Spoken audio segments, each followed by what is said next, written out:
It is a pleasure to greet you, members of the press. I am Kim Nam-jun, the spokesperson for the presidential office. We will soon begin the 2025 APEC press conference. So once again, this is the APEC press conference. President Lee Jae-myung of the Republic of Korea will be participating in this press conference as the chair of APEC. So I ask you to raise questions related to APEC. Thank you.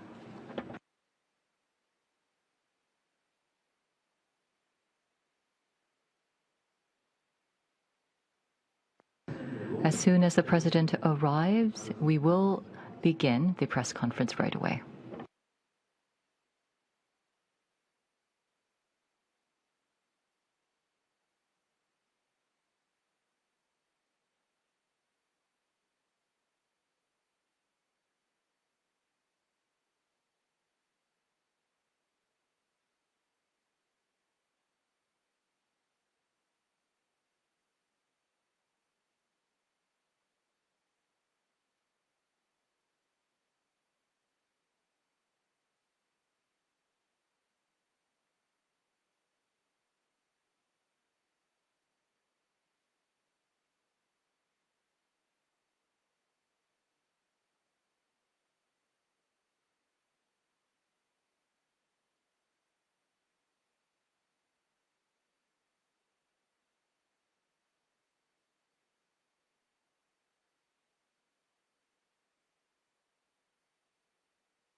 President Lee Jae-myung of the Republic of Korea is entering into the venue.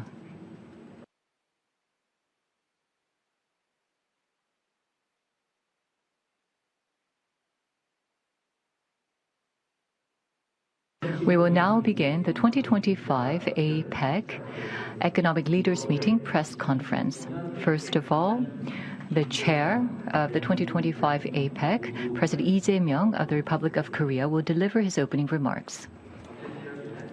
Members of the press from the Asia Pacific, thank you very much for your hard work and dedication. With your interest and also due to your promotion activities, we were greatly supported, and I thank you for that. With today's meeting, all of this year's APEC meetings have come to an end. Allow me to introduce the joint outcomes achieved through intensive discussions over the past year and the discussions during the APEC Economic Leaders Meeting. First, on the first day, the APEC Economic Leaders and His Highness Sheikh Khaled bin Mohammed, Crown Prince of Abu Dhabi of the UAE, the invited guest economy, discussed ways to promote trade and investment across the APEC region. We agreed that the Asia Pacific is faced with various challenges arising from structural factors, and that for sustainable prosperity and growth, mutual trade expansion is essential. Today, the second day of the AELM, we discussed cooperation measures to respond to the rapidly advancing AI technology and demographic changes. Economic leaders shared the view that there are two challenges that the Asia-Pacific region is jointly faced with. Recognizing that no single economy can address these challenges alone, the economic leaders agreed on the need to jointly deliberate on the challenges, share best practices, and explore coordinated responses. As an outcome of these discussions, the economic leaders adopted three key outcome documents. First, the Gyeongju Declaration. The declaration reflects the members' strong commitment to realize APEC's mid to long-term blueprint for the future for building an open, dynamic, and peaceful Asia-Pacific community and to achieve the Putrajaya Vision 2040. It also reflects the members' shared commitment for cooperation for the recovery and growth of the Asia-Pacific region.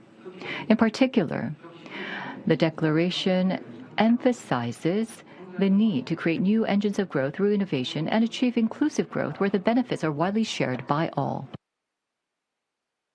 The second document is the APEC AI Initiative, which holds the policy directions for all member economies to participate in the AI transformation and enjoy the benefits together.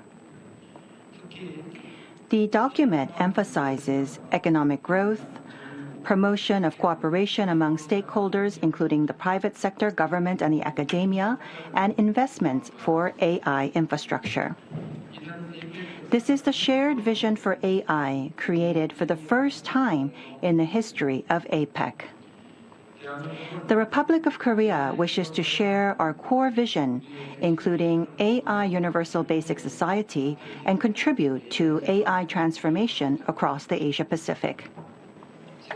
The third document is the APEC Collaborative Framework for Demographic Change, which presents policies for APEC member economies to respond to demographic changes due to low birth rates and aging. Establishing an economic system for a resilient society, strengthening healthcare and caregiving services through technology innovation, and developing human resources reflecting future labor demands are included as cross-governmental comprehensive policy directions and cooperation measures.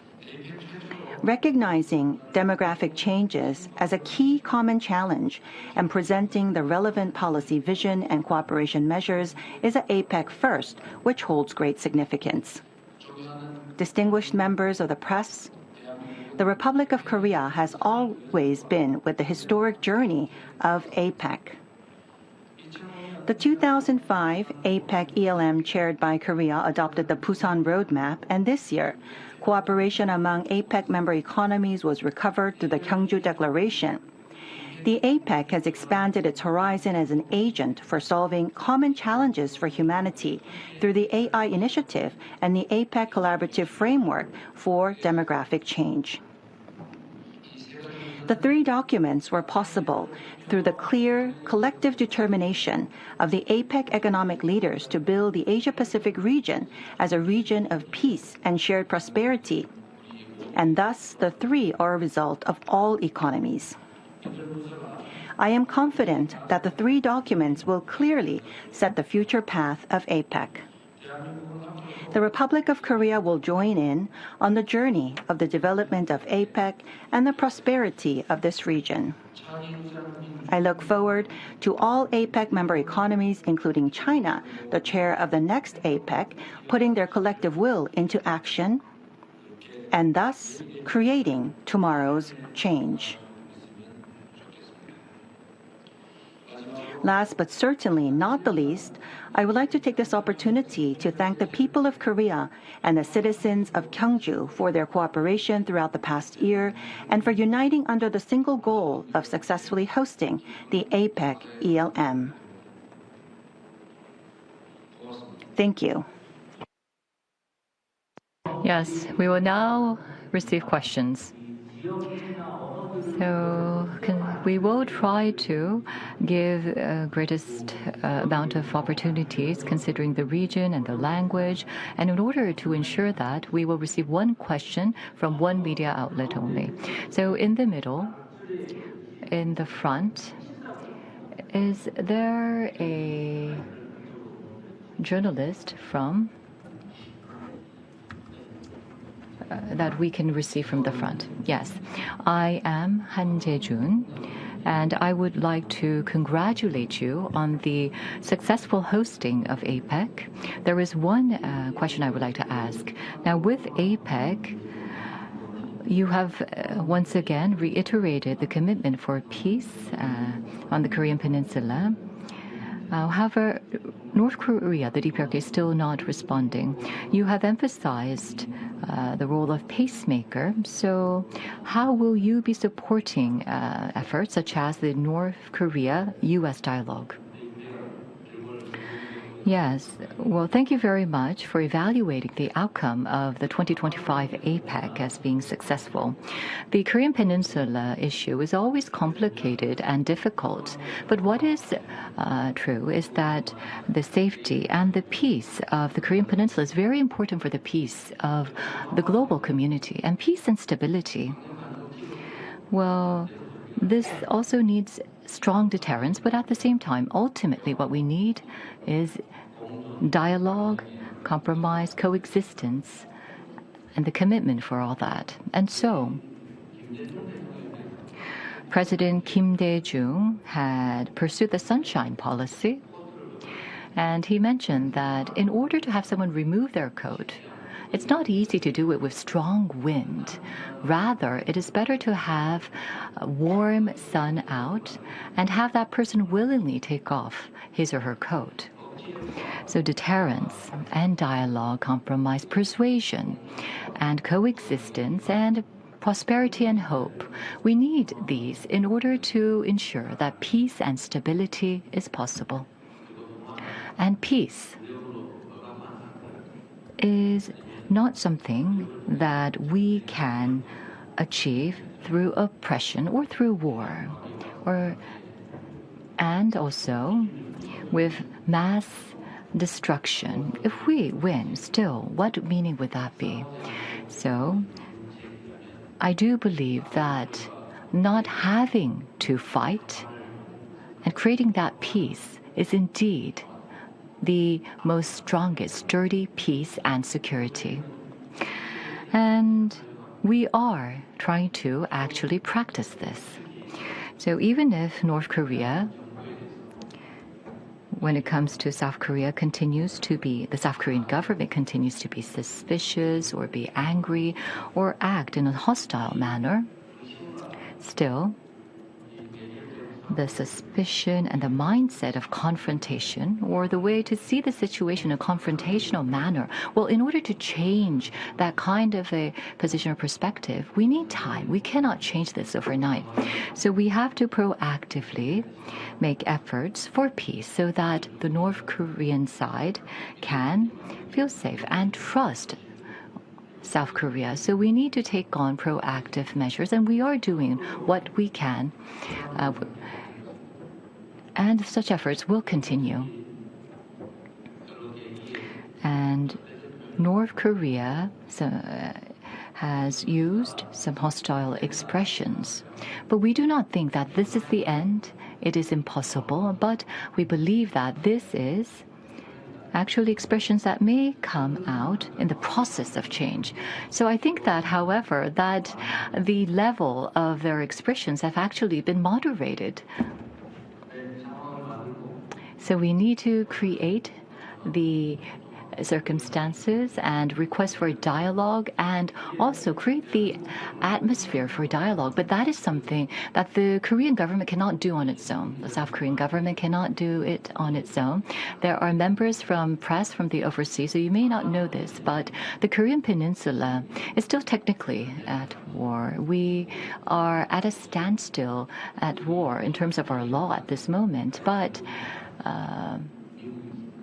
the party to the signing of the ceasefire was the U.S., not the Republic of Korea.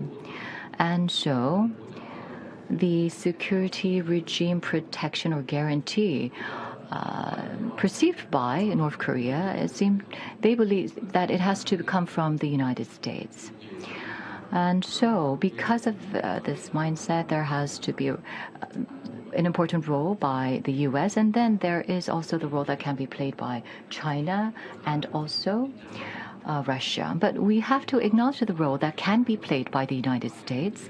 And also, if through dialogue, the U.S. and the DPRK improve relations, then also we can improve our inter-Korean relations. So we will make efforts to have direct dialogue with North Korea. But if President Trump wishes to serve as a peacemaker on the Korean Peninsula, then to support him in playing this role is what can actually help ensure security and peace on the Korean Peninsula.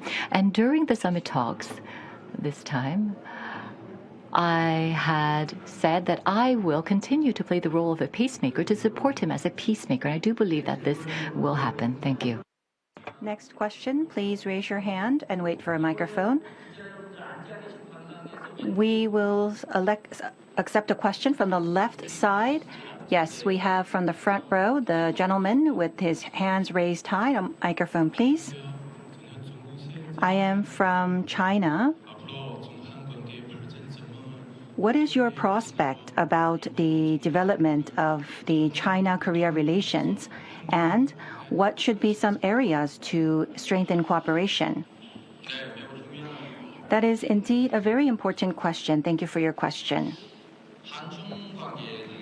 The relationship between Korea and PRC on the outside does not have any particular challenges, but in reality, I don't believe that it is completely normalized and it has not completely recovered yet. What we are striving for is not simple recovery, but rather finding the path for helping one another. We need to have pragmatic relations that are recovered, and we also need to strengthen pragmatic relations. That is the focal point for the discussions.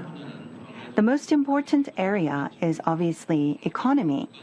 Korea and China are competing in many areas, but at the same time, we are cooperating in many others.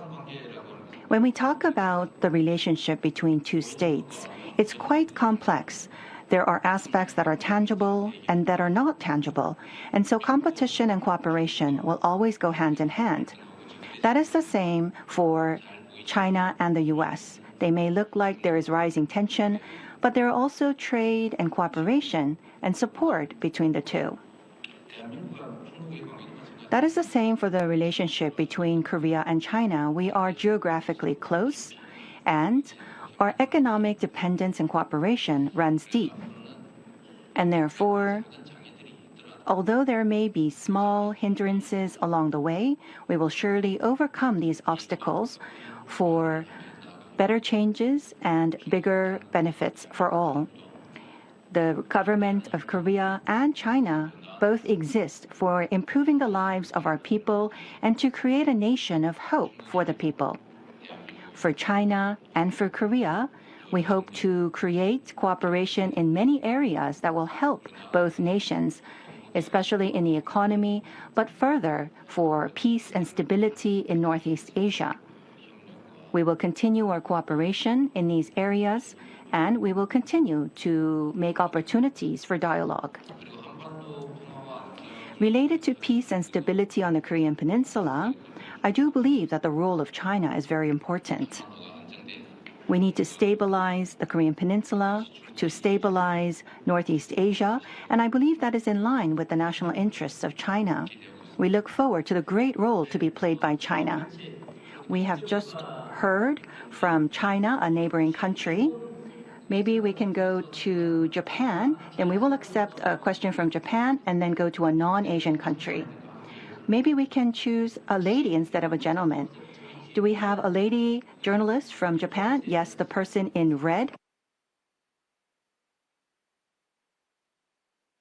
I will give an opportunity later. Why don't we take a question from a journalist from Japan? Yes, I understand that there is someone over there. Are you from Japan? No? So, and then we will go on to a non-Asian media outlet. Yes, thank you very much. I am from Yomiuri Nakagaya and from Japan. And I have one question for you. So, Prime Minister Takaichi held a summit with you on the 31st. And in Korea, there is the saying, 극우, or radical conservative. But how did you feel after you met her in person? Did you feel that you can carry on good relations with her? Korea, the Republic of Korea and Japan the bilateral cooperation between the two countries has been noted to be not an option but essential. So, however, there are still many challenges between the two economies, and also, so I ask for your frank opinion on your impression of the summit with Prime Minister Takaichi. So, what was your impression? What did you feel after the summit? And also, how do you plan to carry on the bilateral relations? I would like to ask for your frank opinion. Thank you.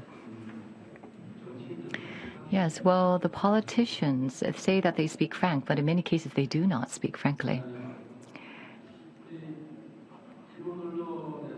So the Japanese journalist asked about the relations between Japan and the Republic of Korea, and perhaps you had concerns that perhaps the direction might not go in a direction that you anticipate. But I would like to say this.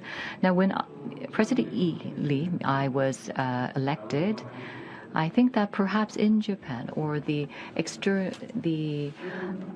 extreme liberals might have in the Japanese media thought that we're in trouble. But I believe that Prime Minister Takaichi, well, I think that she has different perspectives when she is now a leader of a cabinet of the nation, and it's the same for me. When I was leading the opposition party, my perspective was different from now when I'm leading the country, because it is different when you're representing a section versus when you're representing the whole. And now I think that Japan is not that concerned about President Lee, is it not? Yes. So I think that Prime Minister Takaichi, well, it wasn't that I was totally free from concerns, but after I met with the Prime Minister and I had a dialogue with her, I could see that she is an excellent politician and we share many views. So there is an expression that goes,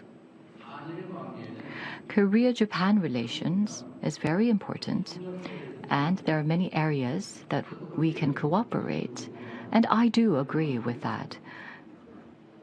And I have said this on numerous cases. If there's a problem, we must solve it. If there is a challenge, we must cooperate to overcome the challenge. Japan and South Korea must do this. And politics, well, basically, politics, of course, sometimes it's about implementing your personal views, but more than that, in many cases, it's about for the betterment and a brighter future for the nation. And I think this is universal. So to tell you my frank opinion, I received a very good impression. All of my concerns went away. And I do believe that going forward, we will be able to cooperate and go into a better direction in terms of a relationship with Japan. We can look into the current challenges and also go together for the future so that our two countries can actually help one another. And I thought that I should meet her more frequently. So the next time, I said that based on the spirit of shuttle diplomacy, I should visit Japan, but perhaps I should go to the Nara prefecture. And she actually was delighted to hear that. So I look forward to the Japan-Korea relations. Well, we will need to ask you for your cooperation in order to give more opportunities to journalists. We will go to a non-Asian country, and perhaps we can have gender balance with a lady journalist. We will choose from a non-Asian country. Yes, towards the front here.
We will accept one more question from a non-Asian state. We will accept another question from a non-Asian country from this side.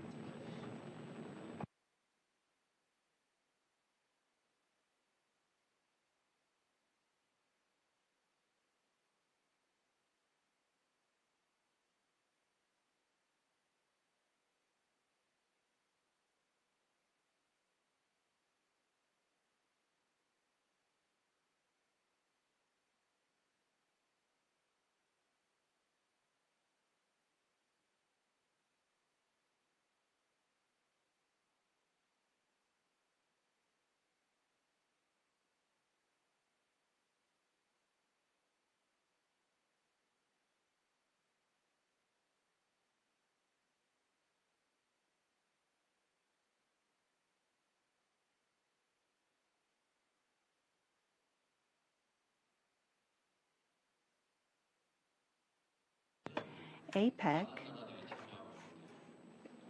is a platform where many economies participate. All economies have their sovereignty, and each economy has their own goals and vision. Under that condition, we are looking for common challenges to discuss and also look for ways of cooperation. That is the goal of APEC. The tariff policies of Mexico, I have seen it in the media, but I don't know the details of the tariff policies of Mexico at this moment off the top of my head. Depending on the national needs of Mexico, I am sure that you're pursuing your own policies. I am sure that it cannot happen unilaterally by Mexico. It will go through consultation with other countries. And I am sure that national interest will be coordinated in that process. The international relationship is not one that can be dominated by any one state, and so no state can have a result that is advantageous just for them unless they go to war and win the war. The tariff issue of Mexico is actually an issue that probably was derived from the tariff issues of the U.S. It's all a very complicated, tangled series of issues, and so it won't be solved overnight. It will take time and communication. We hope that you will be patient with us. As we have announced, this press conference is to end until 1:30. Right now, we are at 1:29, and so we will receive one last question, and perhaps the president can choose the person to raise the question. Yes. Well, I think that Korean journalists were not given many opportunities, only one opportunity. So I would like to give an opportunity to journalist Chang. Yes, reporter Chang Yun-sung, please hand the microphone to her. So this is also based on gender. Yes, thank you. I'm Chang Yun-sung. Thank you, President Lee, for giving me this opportunity. Yes, actually, I chose you. Yes, thank you. So from the Korean perspective, with the martial law and also on December 3rd and what followed, well, there was the protest of light. But the fact that this event was successfully hosted after 4 months, and the fact that so much effort was put into this really touches the heart of the Korean people. For example, the Hwangnam bread and all of the snacks that were provided, quite impressive. And also the president, as you were preparing for the APEC meetings, can you tell us what was most memorable? And also what was most challenging? If there was one very challenging moment, can you please share your experience? Yes, thank you very much for that question. I think you gave me an opportunity to promote what we have done. These large-scale global events, whenever these events are over, there are always some talk about the shortcomings. But I think that up till now, based on what we have researched, there were not those big challenges. We will make sure that this is successfully carried out until the end. There were 10 prime ministers who participated, and also many leaders who participated. And so there were many security issues or communication issues that we had to deal with, but everyone really prepared very well. I don't think that there was quite much of a memorable moment, but we really focused on the security and safety, and I think that we did a good job. So what we were concerned about was not only the infrastructure, but also the traffic issue. But the traffic, luckily, was not a big problem as we had feared. And so I would like to take more time to receive your questions, but preparations have to be made, and I also have talks with President Xi. So perhaps I can receive one last question. Yes, why don't we give one more opportunity to another person? We will take one last question.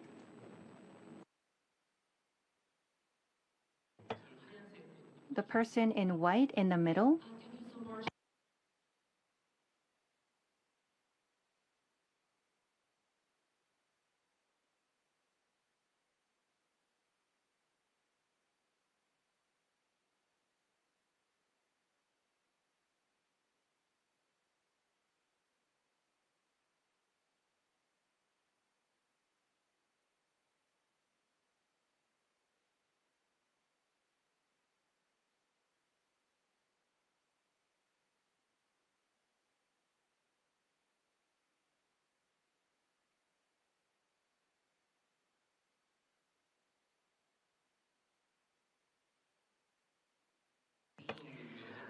Last evening, as I was enjoying the entertainment at last night's dinner next to President Xi, there was a butterfly. There was a series of butterflies flying over her heads inside the dinner venue, and it felt really noisy. Butterflies are usually very quiet as they fly. And so to President Xi, I said, butterflies usually fly very quietly, but these butterflies are very loud, obviously because they were running on motors. So I told him, I hope that you can have actual butterflies that don't make sounds that fly during your dinner next year. President Xi answered, why don't I come up with singing butterflies? The reason why I mention this is because of connection. APEC, based on the past achievements, continues to create a better tomorrow. Next year, China will be hosting APEC in Shenzhen, and I am confident that it will become even more successful than the APEC here in Gyeongju. Over the next year, we will see more development in the Asia-Pacific, which will be reflected in APEC 2026. And we also look forward to a new future even beyond APEC 2026. With President Xi and the people of China, I am confident that you will prepare well for APEC 2026, and I very much look forward to meeting you again in Shenzhen. Thank you. Yes, so this will conclude the 2025 APEC Economic Leaders Meeting press conference. Thank you very much.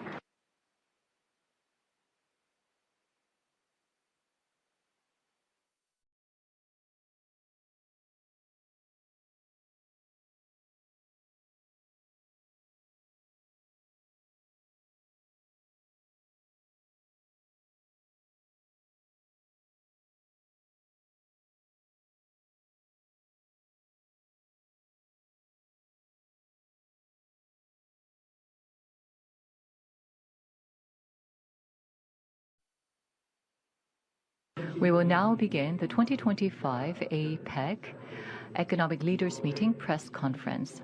First of all, the chair of the 2025 APEC, President Lee Jae-myung of the Republic of Korea, will deliver his opening remarks. Members of the press,